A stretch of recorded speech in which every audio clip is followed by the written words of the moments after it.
ನಮಸ್ತೆ ಎಲ್ರಿಗೂ. ಚಿಕನ್ ಅಂದ್ರೇ ಎಲ್ಲರೂ ತುಂಬ ಇಷ್ಟಪಟ್ಟು ತಿಂತಾರೆ. ಅಂಥದ್ರಲ್ಲಿ ನಾಟಿ ಕೋಳಿ ಅಂತ ಹೇಳಿದ್ರೆ ಯಾರಿಗಿಷ್ಟ ಇರಲ್ಲ ಹೇಳಿ. ಬನ್ನಿ ಇವತ್ತು ನಾಟಿ ಕೋಳಿ ಸಾಂಬಾರು ರೆಸಿಪಿನ ನೋಡ್ಕೊಬರೋಣ. ಮೊದಲಿಗೆ ಒಂದು ಬಾಣಲಿ ಇಟ್ಟು 2 ಮೀಡಿಯಮ್ ಸೈಜ್ದು ಈರುಳ್ಳಿ ಮತ್ತು 1 ದಪ್ಪಗೆಡ್ಡೆ ಬೆಳ್ಳುಳ್ಳಿ, ಜೊತೆಗೆ 5ರಿಂದ 6 ಒಣಮೆಣಸಿನ್ಕಾಯಿ, ಕಲ್ಲರಿಗೋಸ್ಕರ ಬ್ಯಾಡಗೆ ಮೆಣಸಿನ್ಕಾಯಿ, ಅರ್ಧ ಸ್ಪೂನ್ನಷ್ಟು ಮೆಣಸು, ಲವಂಗ 5ರಿಂದ 6, 2 ಇಂಚಷ್ಟು ಚಕ್ಕೆ, 1 ಸ್ಪೂನು ಕಡಲೆ ಮತ್ತು ಶುಂಠಿ, 1-2 ಹಸಿಮೆಣಸಿನ್ಕಾಯಿ, ಜೊತೆಗೆ ಒಂದು ಚಿಕ್ಕದು ಟೊಮೆಟೊನ ಕಟ್ ಮಾಡಿ ಸೇರಿಸ್ಕೊತಾ ಇದ್ದೀನಿ. ಈಗ ಇದಿಷ್ಟನ್ನು ಚೆನ್ನಾಗಿ ಫ್ರೈ ಮಾಡಿಕೊಂಡು ಸ್ವಲ್ಪ ಪುದೀನ ಸೊಪ್ಪು ಹಾಗೆ ಕೊತ್ತಂಬರಿ ಸೊಪ್ಪನ್ನ ಸೇರಿಸಿ ಫ್ರೈ ಮಾಡಿ ಎತ್ತಿಟ್ಕೊತಾ ಇದ್ದೀನಿ. ಇನ್ನು ಇದು ತಣ್ಣಗಾಗೋ ಅಷ್ಟರಲ್ಲಿ ಚಿಕನ್ನ ತೊಳೆದು ಒಲೆ ಮೇಲೆ ಹಾಕ್ಕೊಳ್ಳೋಣ ಬನ್ನಿ. ಇಲ್ಲಿ ಸುಮಾರು 1.5 kgಯಷ್ಟು ಚಿಕನ್ ಇದೆ. ನೀಟಾಗಿ ತೊಳೆದು ಎತ್ತಿಟ್ಕೊಂಡಿದ್ದೀನಿ.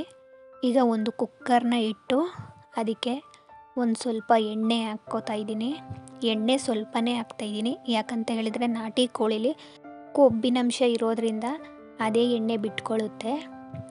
ಈ ಎಣ್ಣೆ ಕಾದ ನಂತರ ಅದಕ್ಕೆ ಈರುಳ್ಳಿ ಹಾಗೆ ಬೆಳ್ಳುಳ್ಳಿನ ಸೇರಿಸಿ ಒಂದು ಸ್ವಲ್ಪ ಫ್ರೈ ಮಾಡ್ಕೊತಾ ಇದ್ದೀನಿ. ಫ್ರೈ ಮಾಡಿದ್ದಾದಮೇಲೆ ತೊಳೆದಿರ್ತಕ್ಕಂಥ ಚಿಕನನ್ನು ಸೇರಿಸಿ ಹಾಗೆ ರುಚಿಗೆ ತಕ್ಕಷ್ಟು ಉಪ್ಪು ಮತ್ತು ಒಂದು ಸ್ವಲ್ಪ ಅರಿಶಿಣನ ಸೇರಿಸಿ ಚೆನ್ನಾಗಿ ಮಿಕ್ಸ್ ಮಾಡ್ಕೊತಾ ಇದ್ದೀನಿ. ಇನ್ನು ಇದರಲ್ಲಿ ನೀರು ಪೂರ್ತಿ ಡ್ರೈ ಆಗೋ ತನಕ ಚೆನ್ನಾಗಿ ಫ್ರೈ ಮಾಡ್ಕೊತಾ ಇದ್ದೀನಿ. ಇದರಲ್ಲಿ ಇರ್ತಕ್ಕಂಥ ನೀರೆಲ್ಲ ಡ್ರೈ ಆಗಿ ಎಣ್ಣೆ ಅಂಶ ಬಿಟ್ಕೋಬೇಕು, ಅಲ್ಲಿ ತನಕ ಚೆನ್ನಾಗಿ ಹುರ್ಕೋತೀನಿ. ಇನ್ನು ಅದು ನೀರು ಡ್ರೈ ಆಗೋ ಅಷ್ಟರಲ್ಲಿ ಇಲ್ಲಿ ಒಂದು ಜಾರ್ಗೆ ತೆಂಗಿನ ತುರಿ ಆಗಲೇ ಮಸಾಲೆಗೆ ರೆಡಿ ಮಾಡಿ ಇಟ್ಕೊಂಡಿದ್ವಲ್ಲ ಅದನ್ನೆಲ್ಲ ಸೇರಿಸಿ ರುಬ್ಕೋತಾ ಇದ್ದೀನಿ. ರುಬ್ಕೊಳ್ಳುವಾಗ 1-2 ಸ್ಪೂನ್ನಷ್ಟು ಧನಿಯಾ ಪುಡಿನೂ ಸಹ ಸೇರಿಸಿ ಚೆನ್ನಾಗಿ ನುಣ್ಣಗೆ ರುಬ್ಬಿ ಎತ್ತಿಟ್ಕೊತಾ ಇದ್ದೀನಿ.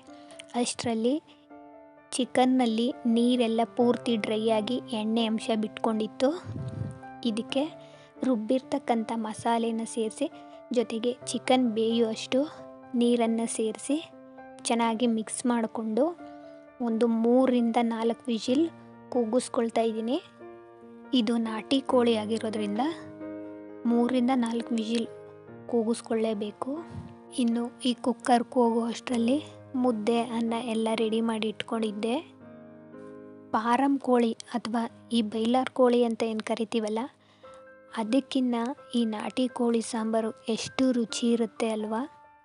ಇನ್ನು ಈ ನಾಟಿ ಕೋಳಿ ಸಾಂಬಾರು ಅಂದರೆ ಯಾರಿಗಿಷ್ಟ ಆಗಲ್ಲ ಹೇಳಿ.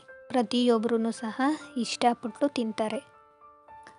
ಇನ್ನು ಈಗ ಕುಕ್ಕರ್ ಲಿಡ್ನ ಕ್ಲೋಸ್ ಮಾಡಿ 4 ವಿಜಿಲ್ ಕೂಗಿಸ್ಕೊಳ್ತಾ ಇದ್ದೀನಿ. ಕೂಗಿದ್ದಾದಮೇಲೆ ಓಪನ್ ಮಾಡಿದಾಗ ಈ ಥರ ಎಣ್ಣೆ ಅಂಶ ಎಲ್ಲ ಬಿಟ್ಕೊಂಡಿತ್ತು. ಇದನ್ನು ಚೆನ್ನಾಗಿ ಮಿಕ್ಸ್ ಮಾಡಿ ಹಾಗೆಯೇ ಒಂದು ಕಬ್ಬಿಣನ ಕಾಯಿಸಿ ಇದರೊಳಗಡೆ ಇಟ್ಟರೆ ಸಾಂಬಾರು ರೆಡಿ ಆಯಿತು ಅಂತ.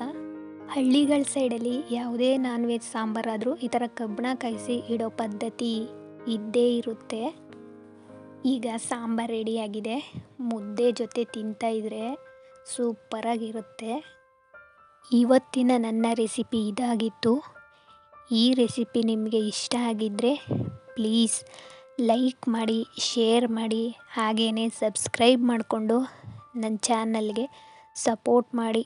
ಇದೇ ಥರ ಇನ್ನೂ ಬೇರೆ ಬೇರೆ ರೆಸಿಪೀಸ್ ವಿಡಿಯೋಗಳನ್ನ ಮಾಡ್ತಾ ಇರ್ತೀನಿ.